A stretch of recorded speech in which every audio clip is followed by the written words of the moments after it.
Hey, welcome to Cherokee Off-Road. Today we're going to deal with a heat soak problem.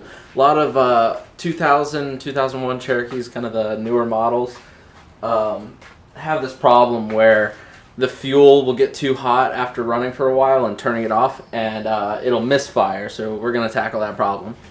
As you can see right here, I have my fuel rail. I've already done the fix, but I'm going to walk you all through it. Basically, I have this like heat shield tape type of stuff and zip ties, just because I don't really trust the adhesive that they give with it, because a lot of the times once it gets hot it'll just come right off. So I will show you the materials and then we'll get started on how you can install it. Okay, the tools you're going to need. You will need a 10mm socket, and what I'm going to use for this, it kind of makes it go by a little easier so you don't have like a wrench that you're using the whole time. I'm actually using a drill with like a little socket adapter and then a extension. I'll show you why in a few minutes. Next you're going to need some needle nose pliers. You're going to have to take off a few cables, and these kind of work really well. You can also use a screwdriver for that too. Both methods really work. And then the actual like heat seek like fixer, I guess, whatever. You're going to use this tape. It has like a little adhesive on there. You can get it at any auto parts store, AutoZone, Vance Auto, Napa, whatever. And then just some like little 4-inch zip ties that will just hold it on better. I personally like to use them. Okay, we're going to go ahead and get into the install of it. First, you want to remove this hose from the air intake that goes to the engine and just put it down to the side over there. And then you're going to go get into all these cables that is on your throttle body. So you can really just like pull and twist those off on these. Sometimes they take a little bit of moving around to get them off. Okay, they come off easy like that. This one you're probably going to need to get a flathead or something like that to get in there.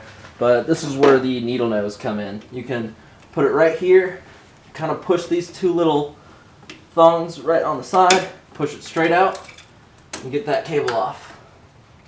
Same with this one over here.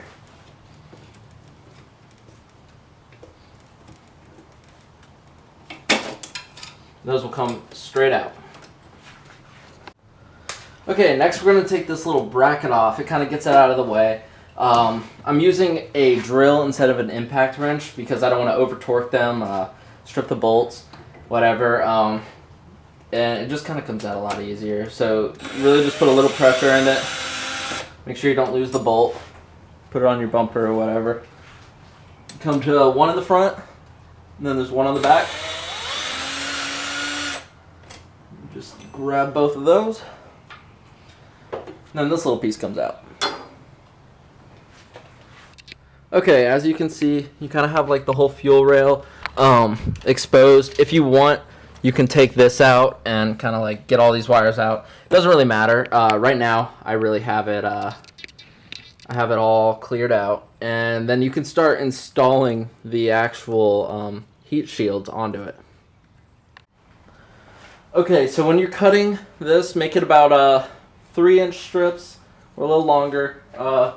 Basically, it just has to go around the fuel rail, and just a little strip, and it'll kind of come across. So, little pro tip with these, sometimes it's a little hard to get this little white coating off of it to get to the actual sticky part. So if you just kind of like rub them together in the middle, the little sealant will come off, comes right off.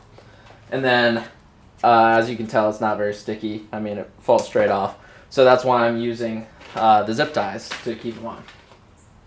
Okay, so make sure you get strips actually on the fuel injectors.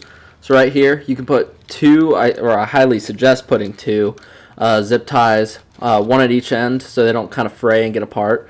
And then I would do another kind of where the fuel rail connects the fuel injectors, by like right there. And then do your whole entire fuel rail. Just do it in little sections. Like, take your time, make it look nice, and make sure you get like every part. Like, get some under there, kind of get all in here and just make sure you get every part of the fuel rail. Okay, and that's about it. This will help your heat soak problem. I've seen it a lot on forums and stuff. When I was having the problem, I had no idea what was going on, and there was no really good videos showing what to do. I found some pictures and kind of figured it out on my own.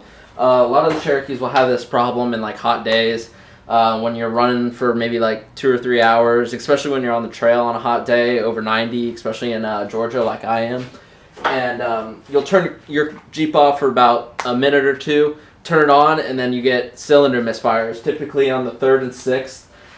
Just because of how hot the exhaust manifold is. It just gets really hot, and it actually vaporizes the fuel coming to the fuel injectors after it gets time to rest. And so it's not getting proper fuel in there, and you're getting misfires. And it will go away, but it can actually harm your engine if you just keep running it on there. I've had some cases where like it's really bad, and I mean like my whole car is shaking because of the misfires. So I hope this helped. Just put everything back exactly the opposite way that you took it off. Thank you for joining me with Cherokee Off-Road.